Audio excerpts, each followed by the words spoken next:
Let's take a look at the standouts in the Cardinals spring training game on Monday, both the pitchers and the hitters. Plus, let's revisit Alec Burleson's 2025 season and look at what we can expect of him in 2026.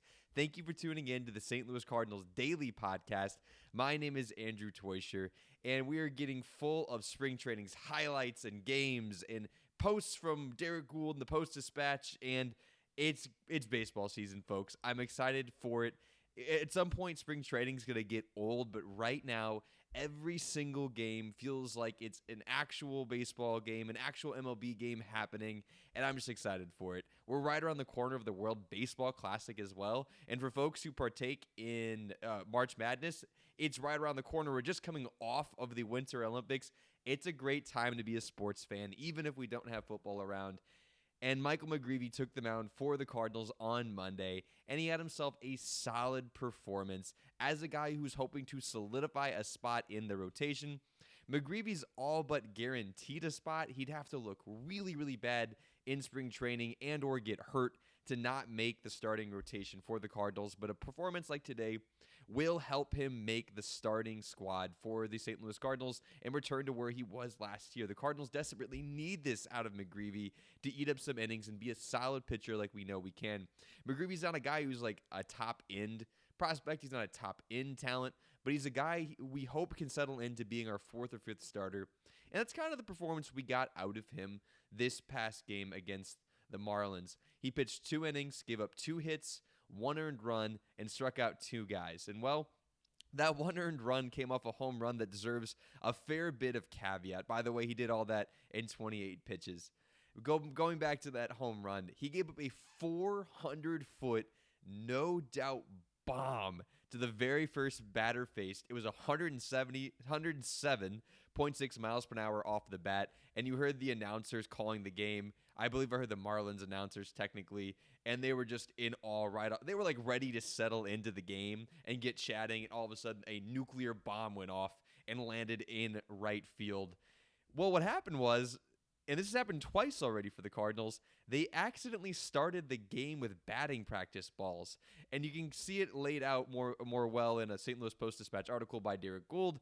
But basically, the way it was described was that the umpire tossed out a couple of balls to McGrevy to get started, and he rubbed them up a little bit and said, no, that's not right, and tossed it back. And then he got another one, said, still terrible, tossed it back, and he got the third ball back, and he felt like Michael McGrevy seems like a really nice guy in all the interviews. Probably felt too mean to ask for yet another pitch out of the satchel of the umpire, and well, threw that ball, and it did not last long. It was out of the yard, and they took a look at him. They had Yachty and they had Ali Marmol come out of the dugout to take a look at the baseballs, which I thought was funny that Yachty came out of the dugout, but it seems very Yachty to get out there and look into this. But they figured out, yeah, these are real scuffed up. These are beat up balls. These are batting practice balls. These aren't pristine, ready to go live game balls. And I guess the umpire apologized to McGrevy, gave him some fresh balls, and from there, McGrevy was lights out. At least he pitched very well. He didn't have any more earned runs being given up. He did give up a fair bit of hard contact during this game, which is not what we want to see. He's not a strike you out kind of guy. He is someone who pitches to contact. We would like that to be lesser contact than what he gave up in this game. Toss out the home run ball. I'll give him that it wasn't the right ball that we were supposed to be throwing, whatever. But he gave up 2 other balls in play that were 100+ miles per hour off the bat, which is not what you want to see. Anything above 90 miles per hour is considered hard contact. He's pushing 100 on 3 balls, again, one of them being that home run. I only will give it a small caveat, but he gave it up on a single in the second and also a fly out in the first. So McGrevy, first start, take everything with a grain of salt. He was solid, only gave up the 1 home run on a ball that shouldn't have been in the game, but we'll see. It's a good start, solid start. We need to keep doing that, McGrevy. We all know the expectations aren't super high. If he has an ERA somewhere around 4, like 4.10 to 3.9, it's what I'm hoping best expectations for McGrevy. I'm hoping he blows me away, but we'll see. Another guy that followed him up was Bryson Motts. Right after McGrevy actually was Jojo Romero. He had a rough start. Rough command issues. Let's give him more time. And basically, if we get a good performance, I'm going to talk about how great it was. And if it was a bad performance, we're just going to chalk it up to not being warmed up enough. It's spring training. Let me have this. Ride the highs. But Bryson Motts came in, a Cardinals young pitcher who was highly touted and is excited to get some play here in spring training. He pitched 2 innings in relief, gave up 1 hit, 2 walks, a strikeout, and 0 earned runs. The left-handed pitcher is 24 years old right now and was the Cardinals' minor league pitcher of the year last year due to his 8-3 record with a 2.98 ERA. And with some strikeout stuff, 134 strikeouts in 114 innings. Let's see how that plays here up in the big leagues. But that's pretty solid for a minor leaguer, thus being our minor league pitcher of the year. He came into the game. The final stat line doesn't sound too bad, but that first inning he pitched in would have made you think that his day was much, much worse than it ended up being. He walked 2 batters and gave up a hit in the first inning of relief for him. And then in the second inning of relief, which was actually the 5th inning, the 5th inning, he was much, much better. He was lights out, retired the side. He only really gave up 1 hard hit ball, though, which was good. We need to work on the command. That was kind of the same thing with Quinn Matthews the other day. The command was bad. The stuff when it was hit was not hit hard. The only hard hit ball he gave up was a grounded into a double play in the 4th inning, which we love to see. So kind of a mixed bag for Bryson Motts. He's apparently known for starting off slow, and he certainly did so in this game. All in all, the game was pretty ugly against the Marlins. But what also can be ugly is what our body can do to us men. And Mars Men is here to help us with that potentially. At some point, life catches up to you, and you need a little bit of help. Mars Men will help you access the testosterone you already have. See, there's this thing called SHBG. It's a natural protein. It's supposed to be there. You're supposed to have it, but it acts as a gatekeeper for the testosterone you already have. And Mars Men simply talks to that gatekeeper and says, hey, man, fork over a little more. I needed to get through the day to give me the energy I need to perform the tasks that are at hand. It supports healthy T levels, energy, and stamina. It's basically like drinking coffee, but more natural and steadier. For a limited time, our listeners get 50% off for life, plus free shipping and 3 gifts at mengotomars.com. It's a perfect way to kick off the new year strong. That's mengotomars.com for 50% off and 3 free gifts at checkout. After you purchase, they will ask you where you heard about them. Please support our show and tell them who sent you. Moving on to the hitting performances for the Cardinals, Jose Fermin continues to have a very solid spring for the Cardinals. I highlighted him last episode because he had a very solid double around 97 miles per hour off the bat on Saturday. And today he followed that up, going 1 for 2 because we pulled the starters early. Again, playing left field was Fermin. 1 for 2 with a single and RBI in the first inning, and that single was one of the Cardinals' hardest, I think the hardest hit ball by any Cardinals so far through spring training. 111.4 miles per hour off the bat. A drive to left, just a single again, though, to bring in a run, the first run for the Cardinals to tie the ball game up against the Marlins. You love seeing this for Jose Fermin. It's a guy who's had excellent stats whenever given the opportunity, and now he's expanding what positions he can play. We love to see Jose Fermin doing more of this. And Joshua Baez also had a solid day, going 1 for 2 with the single, but some solid, really hard hit balls. The single wasn't even the more impressive hit. He had a ball go 104.5 miles per hour off his bat. It was just a fly out, a deep fly out in the second inning. He's hitting 250 so far this spring. He's 1 for 4 overall, going 0 for 2 in one game and 1 for 2 in another. And there's been talks about him potentially making the club out of on opening day. I kind of doubt that, but his locker is over there on the big leaguer side. This is a different view he's talked about. I'll cover that more tomorrow in our next podcast, but this is a new looking spring for the Cardinals number 4 prospect, and he's off to a decent start with the big league club. We're excited for our friend Joshua Baez. We're really hoping that this can be a moment where he can contribute his power and his speed. The Cardinals need high-end talent like him. We're going to talk about a guy, Alec Burleson, here in a second, who's a great hitter, but does not have nearly the talent a guy like Joshua Baez has, and we hope he taps into that. And speaking of tap into, you might want to consider tapping into this sponsorship that we have with Ultra Pouches. Ultra is doing an awesome thing, trying to give you a stimulant that doesn't make your forehead feel like it wants to explode.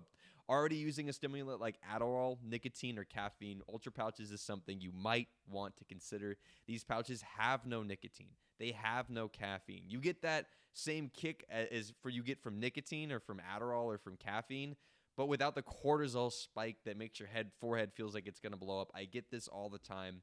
It'll help your head stay clearer while also getting the boost that you are desiring from those other things. Ultra is the ultimate guilt-free pouch, delivering instant focus and mental clarity without nicotine or caffeine. New customers can use FanArch to get 15% off. TakeUltra.com. That's TakeUltra.com for 15% off with code FANARCH. As you guys can see it read there. After your purchase, they will ask you where you heard about them. Please support our show and tell them our show sent you so that we can prove that we're a worthwhile partner along with them. Thank you guys. We appreciate that. The sponsors are a great opportunity for us. Appreciate you guys listening. Let's move on to Alec Burleson. As we keep going through spring training, a lot of us tuned out last season to what the Cardinals were doing because, well, the Cardinals were terrible last year. We were horrible to watch in September. Many of the players had the worst month of their season in September, and the team was terrible. Wasn't worth watching. So I want to keep revisiting some of the seasons of 2025 and project forward to what we can expect in 2026 in case you forgot. So Alec Burleson in 2025 was the Cardinals' best hitter, considering how much time he actually played in comparison to a guy like Ivan Herrera, who was good but just didn't play very much due to injury and playing catcher, quote-unquote.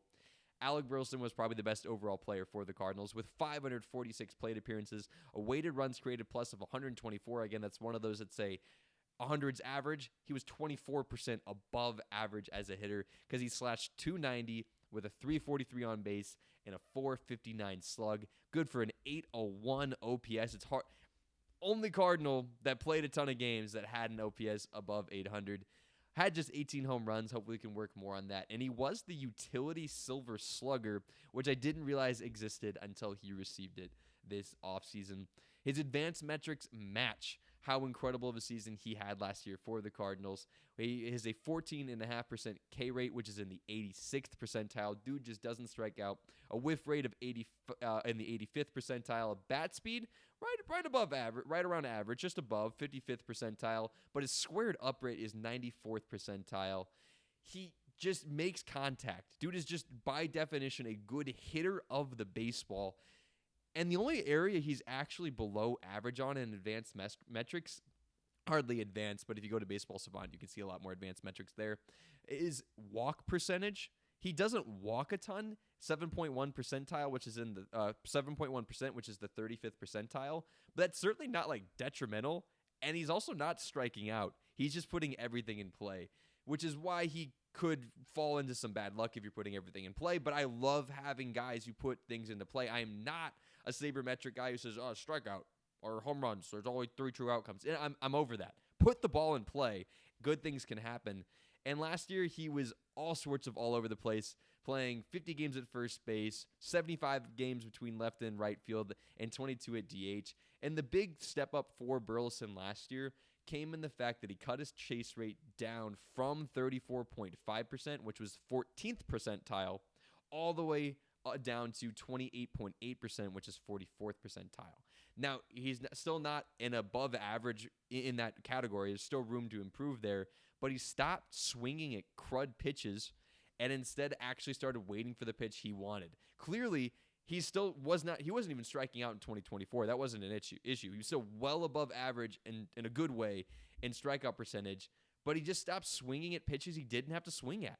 He started walking a little bit more, and he found himself being more successful driving pitches because he is so good at squaring up the baseball, and we're hoping he does more of that in 2026. And what we hope he does less of in 2026 is playing the outfield. He's projected to be the Cardinals' everyday first baseman because last year, Baseball Savant has just an overall fielding run value based on outs above average and other advanced fielding metrics. He was 12th percentile in fielding run value last year because everyone saw him out there. He's a big guy. We love Big Biscuit. Huge fan. Incredible nickname. Great funny guy. Leader in the clubhouse. Dude cannot play outfield a lick. He has a decent arm. It's fine. But he cannot get to the ball. He's just not meant to move like that, especially as he's getting closer to 30. He's just 27, but getting closer to 30. First base is the home for him. He had a 2.1 F4 in 2025 despite his great hitting because of that terrible fielding. And Fangraphs projects him entering his age 27 season to slash 276, 329 on base, 446. Slug, slightly below average. I think they're implying he had a little bit of luck with as many balls in plays as he has, and there could be some regression. Again, a guy who just puts the ball in play that much, you're offering yourself up for some regression like that. But that's still a very solid season for the Cardinals if he has it. 21 home runs, they project 79 RBIs. I think I really agree with Fangraphs projections. But Burleson, the big question is, can you be a middle-of-the-order thumper for the Cardinals? Right now, he's firmly a middle-of-the-order bat, and that's without question. That's primarily because of the things around him. But Burley, can you push closer to 30 home runs? Do you have it in you? His bat speed would say maybe not. He's just not an elite swinger of the bat in terms of power.